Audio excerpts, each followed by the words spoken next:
Dear friends, you are welcome to Historia. Historia പുതിയ ക്ലാസ്സിലേക്ക് നിങ്ങൾക്ക് എല്ലാവർക്കും സ്വാഗതം. അപ്പോൾ ഇന്നത്തെ ക്ലാസ്സിൽ നമ്മൾ എല്ലാ ക്ലാസ്സിലും ചെയ്യുന്ന പോലെ തന്നെ പ്രധാനപ്പെട്ട 3 ചോദ്യങ്ങളും അതിന്റെ ഉത്തരങ്ങളും അനുബന്ധ കാര്യങ്ങളായിട്ടാണ് നമ്മൾ പഠിക്കുന്നത്. അപ്പോൾ എല്ലാ ക്ലാസ്സിലും പഠിക്കുന്ന പോലെ തന്നെ 3 ചോദ്യങ്ങൾ, അതിന്റെ ഉത്തരങ്ങൾ, അതിന് അനുബന്ധമായിട്ടുള്ള കാര്യങ്ങളുമായി നമ്മൾ 3 ടോപ്പിക്കുകളാണ് നമ്മൾ പഠിക്കുന്നത്. അപ്പോൾ ആദ്യത്തെ ക്വസ്റ്റ്യൻ എന്ന് പറഞ്ഞാൽ IT ഭാഗത്താണ്. കഴിഞ്ഞ ക്ലാസ്സിൽ നമ്മൾ IT ഭാഗത്തുള്ള ക്വസ്റ്റ്യൻ ഉൾപ്പെടുത്തുന്നു. അതിന് മുന്നത്തെ ക്ലാസ്സിലും IT ഭാഗത്തുനിന്ന് ഉൾപ്പെടുത്തിയിരുന്നു. കാരണം IT എന്ന് പറയുന്നത് നമ്മുടെ സിലബസിന്റെ ഒരു ഭാഗമാണ്. അതുകൊണ്ടാണ് ക്വസ്റ്റ്യൻസ് ഉൾപ്പെടുത്തുന്നത്. ഒന്നാമത്തെ ക്വസ്റ്റ്യൻ എന്ന് പറയുന്നത് ഇതാണ്. ക്വസ്റ്റ്യൻ ഈസ് എന്താണ് ക്വസ്റ്റ്യൻ പറയുന്നത്? കമ്പ്യൂട്ടറുകളുടെ ഏത് ജനറേഷനിലാണ് നമ്മൾ മൗസും കീബോർഡും ഉപയോഗിക്കാൻ തുടങ്ങിയത്? മൗസും കീബോർഡും നമ്മൾ ഉപയോഗിക്കാൻ തുടങ്ങിയത് കമ്പ്യൂട്ടറുകളുടെ ഏത് ജനറേഷനിലാണ്? ആൻസർ വരുന്നത് തേർഡ് ജനറേഷനാണ്. തേർഡ് ജനറേഷൻ 1964 മുതൽ 71 വരെയുള്ള കാലഘട്ടം. 1964 മുതൽ 71 വരെയുള്ള കാലഘട്ടമാണ് നമ്മൾ തേർഡ് ജനറേഷൻ എന്ന് പറയുന്നത്. ഈ തേർഡ് ജനറേഷനിലാണ് നമ്മൾ കമ്പ്യൂട്ടറുകളിൽ മൗസും കീബോർഡും ഉപയോഗിക്കാൻ തുടങ്ങിയെന്ന് പറഞ്ഞു. അപ്പോൾ ഫസ്റ്റ് ജനറേഷൻ നമ്മൾ എടുക്കാം. ഫസ്റ്റ് ജനറേഷൻ എന്ന് പറഞ്ഞാൽ 1G. നമ്മൾ പറഞ്ഞു 1G എന്ന് പറഞ്ഞു. ഫസ്റ്റ് ജനറേഷൻ 1940 മുതൽ 56 വരെയുള്ള കാലഘട്ടമാണ് ഫസ്റ്റ് ജനറേഷൻ. അവിടെ നമ്മൾ കമ്പ്യൂട്ടറുകൾ ഉപയോഗിച്ചിരുന്നത് വാക്യൂം ട്യൂബാണ് നമ്മൾ ഉപയോഗിച്ചിരുന്നത്. വാക്യൂം ട്യൂബാണ്. സെക്കൻഡ് ജനറേഷൻ എന്ന് പറയുന്നത് 56 മുതൽ 63 വരെയുള്ള കാലഘട്ടം. 56 മുതൽ 63 വരെയുള്ള കാലഘട്ടം സെക്കൻഡ് ജനറേഷൻ. അവിടെ നമ്മൾ ഉപയോഗിച്ചിരുന്നത് കമ്പ്യൂട്ടറുകൾ ഉപയോഗിച്ചിരുന്നത് ട്രാൻസിസ്റ്ററാണ് നമ്മൾ ഉപയോഗിച്ചിരുന്നത്. അത് കഴിഞ്ഞാൽ പിന്നെ നമ്മൾ തേർഡ് ജനറേഷൻ. തേർഡ് ജനറേഷൻ നമ്മൾ ഈ പറഞ്ഞ ഏത് കാലഘട്ടം? 64 മുതൽ 71 വരെയുള്ള കാലഘട്ടം. ഇവിടെ നമ്മൾ IC ചിപ്പാണ് നമ്മൾ ഉപയോഗിക്കുന്നത്. IC ചിപ്പാണ് ഉപയോഗിച്ചത്. ഈ തേർഡ് ജനറേഷനിലാണ് നമ്മൾ മൗസുകളും അതോടൊപ്പം തന്നെ കീബോർഡുകളെല്ലാം കമ്പ്യൂട്ടറിന്റെ കൂടെ ഉപയോഗിക്കാൻ തുടങ്ങിയത്. അത് കഴിഞ്ഞാൽ പിന്നെ 71 മുതൽ 90 വരെയുള്ള കാലഘട്ടം. 71 മുതൽ 1971 മുതൽ 90 വരെയുള്ള കാലഘട്ടം, 1990 വരെയുള്ള കാലഘട്ടം നമ്മൾ ഫോർത്ത് ജനറേഷൻ എന്ന് പറയുന്നത്. അവിടെ നമ്മൾ മൈക്രോ പ്രോസസർ ഉപയോഗിച്ചു. അതിനുശേഷം പിന്നെ അതൊക്കെയാണ് ഫിഫ്ത്ത് ജനറേഷൻ. ഇവിടെ നമ്മൾ ആർട്ടിഫിഷ്യൽ ഇന്റലിജൻസ് ആണ് നമ്മൾ ഫിഫ്ത്ത് ജനറേഷൻ ഉപയോഗിക്കുന്നത്. ക്ലിയർ ആയിരിക്കുമല്ലോ? അപ്പൊ ഇങ്ങനെയാണ് കമ്പ്യൂട്ടറുകളുടെ 5 ജനറേഷൻ എന്ന് പറയുന്നത്. അപ്പൊ അതിൽ തേർഡ് ജനറേഷനിലാണ് നമ്മൾ എന്ത് ഉപയോഗിക്കുന്നത്? കമ്പ്യൂട്ടറുകളിൽ മൗസും കീബോർഡും ഉപയോഗിച്ച് തുടങ്ങിയത്. ക്ലിയർ ആയിരിക്കുമല്ലോ? Okay fine. ദെൻ ഈ രണ്ടാമത്തെ ക്വസ്റ്റ്യൻ നമുക്ക് നോക്കാം. ഇന്ത്യയിൽ എവിടെയാണ് സന്യാസി കലാപം നടന്നത്? ഇന്ത്യയിൽ എവിടെയാണ് വളരെ പ്രശസ്തമായ സന്യാസി കലാപം നടന്നത്? നമുക്കറിയാം, നമ്മുടെ സ്വാതന്ത്ര്യ സമരവുമായി ബന്ധപ്പെട്ട് വളരെ പ്രശസ്തമായിട്ടുള്ള ഒരു സമരമാണ് സന്യാസി സമരം എന്ന് നമ്മൾ ഓർത്തിക്കുക. 1770 മുതൽ 1820 വരെയുള്ള കാലഘട്ടം. 1770 മുതൽ 1820 വരെയുള്ള കാലഘട്ടം ബംഗാൾ, ബീഹാർ, ഒഡീഷ ഈ പ്രദേശങ്ങൾ, അന്നത് വേറെ സംസ്ഥാനങ്ങളല്ല, അതുകൊണ്ട് തന്നെ ബംഗാൾ, ബീഹാർ, ഒഡീഷ ഈ പ്രദേശങ്ങളിൽ ബ്രിട്ടീഷുകാർക്കെതിരെ, ഈസ്റ്റ് ഇന്ത്യ കമ്പനിക്കെതിരെ നടന്ന വളരെ ശക്തമായിട്ടുള്ള സമരമാണ് സന്യാസി സമരം, അല്ലെങ്കിൽ സന്യാസി റബലിയൻ, അല്ലെങ്കിൽ സന്യാസി ലഹള എന്ന് പറയാറുണ്ട്. ഓർത്തിക്കുക, ഈ സന്യാസി കലാപത്തെ പ്രമേയമാക്കി അല്ലെങ്കിൽ വിഷയമാക്കിയാണ് നമ്മുടെ ബങ്കിം ചന്ദ്ര ചാറ്റർജിയുടെ ആനന്ദമഠം എന്ന കൃതി രചിച്ചും. അതും BSc പലതവണ ചോദിച്ചുള്ള ആനന്ദമഠം എന്ന കൃതി ഏത് കലാപത്തെ ആസ്പദമാക്കിയാണെന്ന് വരാണ്. അപ്പോൾ ഓർത്തിക്കുക, 1770 മുതൽ 1820 വരെയുള്ള കാലഘട്ടം ബംഗാൾ, ബീഹാർ, ഒഡീഷ തുടങ്ങിയ പ്രദേശങ്ങളിൽ ഈസ്റ്റ് ഇന്ത്യ കമ്പനിക്കെതിരെ നടന്ന സമരമാണ് സന്യാസി ലഹള.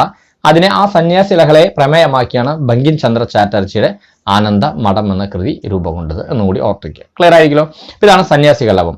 ഇനി മൂന്നാമത്തെ ക്വസ്റ്റ്യൻ എന്ന് പറയുന്നത് ആർട്ട് ആൻഡ് കൾച്ചറാണ്. പൊതുവെ സെൻട്രൽ എക്സാമിന്റെ ഒരു ടോപ്പിക് ആയിരുന്നു ആർട്ട് ആൻഡ് കൾച്ചർ എന്നത്, കലാ സാംസ്കാരിക മേഖല എന്നത്. അത് നമ്മുടെ PSc എക്സാമിലേക്കും വന്നിട്ടുണ്ട്.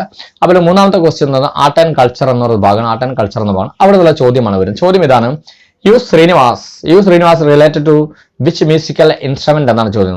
യു ശ്രീനിവാസ് എന്ന് പറയുന്ന വ്യക്തി ഏത് മ്യൂസിക്കൽ ഇൻസ്ട്രുമെന്റുമായി ബന്ധപ്പെട്ട വ്യക്തിയാണ് എന്നാണ്. യു ശ്രീനിവാസ് ഏത് മ്യൂസിക്കൽ ഇൻസ്ട്രുമെന്റുമായി ബന്ധപ്പെട്ട വ്യക്തിയാണ്?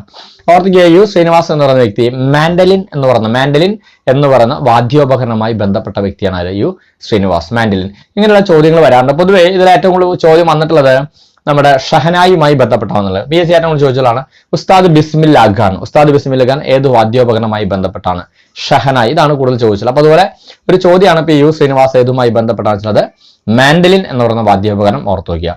പിന്നെ ഓർത്തിക്കുക, ഷഹനായുമായി ബന്ധപ്പെട്ട വ്യക്തിയാണ് നമ്മുടെ ഉസ്താദ് ബിസ്മില്ല ഖാൻ. സരോദ് എന്ന വാദ്യോപകരണവുമായി ബന്ധപ്പെട്ട വ്യക്തിയാണ് അംജദ് അലിഖാൻ എന്ന് പറയുന്നത്. അംജദ് അലിഖാൻ സരോദുമായി ബന്ധപ്പെട്ട വ്യക്തിയാണ്. അതോടൊപ്പം തന്നെ സിത്താറുമായി നമുക്കറിയാം ആരാണ്? പണ്ഡിറ്റ് സി രവിശങ്കറാണ് സിത്താറുമായി ബന്ധപ്പെട്ട വ്യക്തി. അദ്ദേഹത്തിന്റെ ആത്മകഥയുടെ പേര് മൈ ലൈഫ് മൈ മ്യൂസിക് ആണ്. അപ്പൊ സിത്താറുമായി ബന്ധപ്പെട്ട് പണ്ഡിറ്റ് സി രവിശങ്കർ വരുന്നുണ്ട്. വയലിനുമായി ബന്ധപ്പെട്ട് ഈ അടുത്ത കാലത്ത് ഒരാൾ മരിച്ചു, വളരെ പ്രശ്നമായിട്ടുള്ള ബാലഭാസ്കർ ആണ്. പക്ഷെ നമ്മൾ നാഷണൽ ലെവലും ഒരു ഇന്റർനാഷണൽ ലെവലും എന്നുള്ള ഒരു ക്ലാസിക്കൽ രീതിയിലാണെങ്കിൽ നമ്മൾ വയലുമായി ബന്ധപ്പെട്ട ഒന്ന് ലാൽഗുഡി ജയറാമനാണ്. ആള് മരിച്ചു കഴിഞ്ഞു, ലാൽഗുഡി ജയറാമൻ. പിന്നെ പിന്നീടുള്ളത് ഒന്ന് L. സുബ്രഹ്മണ്യം എന്ന് പറയുന്ന വ്യക്തി. അപ്പൊ L. സുബ്രഹ്മണ്യം ഉണ്ട്, ലാൽഗുഡി ജയറാം രണ്ടാളും വയലിനുമായി ബന്ധപ്പെട്ടാണ്. പിന്നെ വീണയുമായി ബന്ധപ്പെട്ടാണെങ്കിൽ ദൊരൈസ്വാമി എന്ന് പറയുന്ന ആളും ചിട്ടി ബാബു അല്ലെങ്കിൽ സി ബാബു, ചിട്ടി ബാബു അല്ലെങ്കിൽ സി ബാബു, അതാണ് വീണയുമായി ബന്ധപ്പെട്ടത്. പിന്നെ പ്രധാനമായിട്ട് ഫ്ലൂട്ടാണ്. ഫ്ലൂട്ടുമായി പുല്ലാങ്കുഴലുമായി ബന്ധപ്പെട്ട് ഇന്ത്യയിലെ ഏറ്റവും പ്രശസ്തനായിട്ടുള്ള വ്യക്തി എന്ന് പറയുന്നത് പണ്ഡിറ്റ് ഹരിപ്രസാദ് ചൗരസിയാണ്. പണ്ഡിറ്റ് ഹരിപ്രസാദ് ചൗരസിയാണ്. ഷവലിയാർ അവാർഡൊക്കെ കിട്ടിയിട്ടുള്ള വ്യക്തിയാണ് പണ്ഡിറ്റ്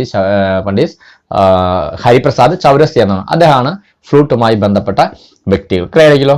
അപ്പൊ ഇങ്ങനെയുള്ള കുറെ മ്യൂസിക്കൽ ഇൻസ്ട്രുമെന്റ്. തബലയുമായി ബന്ധപ്പെട്ട് നമുക്കറിയാം, തബലയുമായി ബന്ധപ്പെട്ടാണ് ഉസ്താദ് സക്കീർ ഹുസൈൻ. ഓർത്തു വയ്ക്കുക, ഉസ്താദ് സക്കീർ ഹുസൈൻ. മൃദംഗവുമായി ബന്ധപ്പെട്ടാണെങ്കിൽ നമുക്കറിയാം നമ്മുടെ മലയാളികളായിട്ടുള്ള കുഴൽമന്ദം രാമകൃഷ്ണൻ ആൻഡ് പാലക്കാട് മണി അയ്യർ എന്ന് ഓർക്കുക. കുഴൽമന്ദം രാമകൃഷ്ണൻ ആൻഡ് പാലക്കാട് മണി അയ്യർ, ഇതെല്ലാം മൃദംഗവുമായി ബന്ധപ്പെട്ടാണ്. അപ്പൊ ഇങ്ങനെ ചില മ്യൂസിക്കൽ ഇൻസ്ട്രുമെന്റും അതുമായി ബന്ധപ്പെട്ട വ്യക്തികളും ചോദിക്കാറുണ്ട്. ചില ക്ലാസിക്കൽ ഡാൻസുകളും ആ ഡാൻസുകളുമായി ബന്ധപ്പെട്ട പെർഫോമൻസും ചോദിക്കണം. അപ്പൊ ഇതൊക്കെ ആർട്ട് ആൻഡ് കൾച്ചർ എന്ന ഭാഗത്താണ്. അപ്പൊ എന്തെങ്കിലും ഓർത്തു വയ്ക്കുക, U Srinivas is related to mandolin ഓർത്ത് ചെയ്യുക. ക്ലിയർ ആയില്ലോ. അപ്പൊ ഇന്നത്തെ 3 ചോദ്യങ്ങൾ, വളരെ ചെറിയ 3 ചോദ്യങ്ങളും ആ 3 ടോപ്പിക്കിലാണ് പഠിച്ചത്. ഒന്ന് കമ്പ്യൂട്ടറുകളുടെ ജനറേഷനുമായി ബന്ധപ്പെട്ട കാര്യമാണ്, രണ്ടാമത്തെ സന്യാസി കലാപാഠം, മൂന്നാമത്തെ ആർട്ട് ആൻഡ് കൾച്ചറിലെ മ്യൂസിക്കൽ ഇൻസ്ട്രുമെന്റും അതുമായി ബന്ധപ്പെട്ട വ്യക്തികളുമായിട്ടാണ്. അപ്പൊ ഇത്രയും 3 ചോദ്യങ്ങൾ അല്ല ഭംഗിയായിട്ട് പഠിക്കുക. ഇതുമായി ബന്ധപ്പെട്ട എന്തെങ്കിലും ഡൗട്ടുകൾ ഉണ്ടെങ്കിൽ നിങ്ങൾ കമന്റ് ബോക്സിൽ കമന്റ് ചെയ്യുക, അല്ലെങ്കിൽ എന്റെ വാട്സ്ആപ്പ് നമ്പറായ 9846298093 എന്ന നമ്പറിൽ കമന്റ് ചെയ്താൽ വേണ്ട നിർദ്ദേശങ്ങൾ ഗൈഡൻസും നൽകാവുന്നതാണ്.